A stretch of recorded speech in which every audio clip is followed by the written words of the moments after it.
The Minnesota State Senate passed gun legislation against all odds today. And that legislation bans the sale of assault-style weapons and large-capacity magazines. It makes it a felony to sell ghost guns.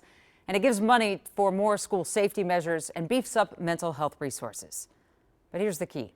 It's not a law, it's a bill.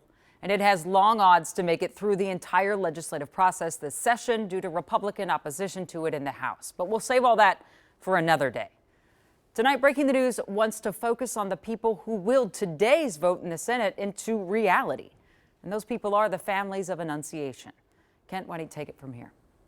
Jenna, those families were up in the gallery today. There was a sense of calm and community up in that gallery because these are parents who have been organized and realistic about this mission from the outset. The Annunciation Light Alliance, as they call themselves, have shared hours of gut-wrenching public testimony in the past 8 months and attended many more private meetings with legislators. For them, just getting to today's floor vote was a victory because it marked the first time that a comprehensive gun control bill made it to that point in state history.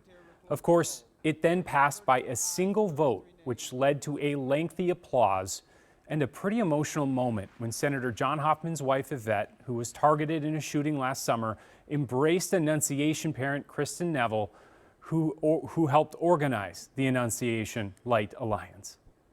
What I felt like I saw today was courage in action. I think that there were people that were really standing up for what they believe will help to keep our kids safe. Knowing the fact it's the first time that any type of bill has been brought to the floor that involves guns, that's huge. And I think that the state of Minnesota should be really proud. The reality is that no one thing is going to keep our kids and our communities safe. It has to be a comprehensive package, and we saw that heard on the floor today. That was Mike Moisky, the father of 10-year-old Harper Moisky, who died in the shooting, speaking alongside the DFL legislators who not only helped author this legislation, but who helped stave off an attempt to amend the bill and strip it of the gun control provisions. Now, Republicans equated that effort to a political poison pill, ensuring the legislation won't make it to the governor's desk, in their words. But both Mike and Brittany Haig, whose son David was injured in the shooting, say their mission will continue no matter what happens this session. I think even if this does go through, we'll still be here. And I think today feels like a lot of hope. We have been saying that hope is the choice not to let your story end in darkness.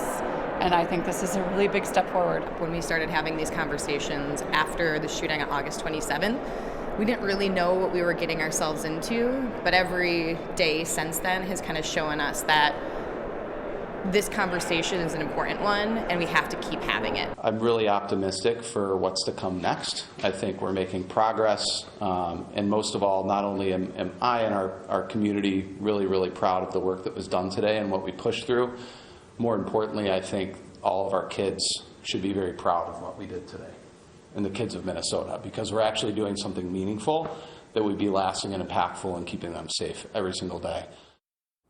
Now, despite the difficulty ahead for this bill, all three parents are hopeful for one very tangible reason. Throughout this process, they say they never encountered a closed door. Even legislators opposed to gun control willing to meet with them. And as long as that is happening, they believe they can find a way to come together to keep kids safe. Jana. I think that that's a point that can often be overlooked in short little news clips about this. One side said this, one side said this, and we move on. But there are conversations happening, and that's something. It is, and I spoke to one very prominent Republican senator today who told me that he has so much respect for those parents, and despite disagreements, it was always a productive conversation, and that's what they were talking about today. All right, well, we'll see what kind of action comes from the conversations that have at least started in Minnesota. Kent.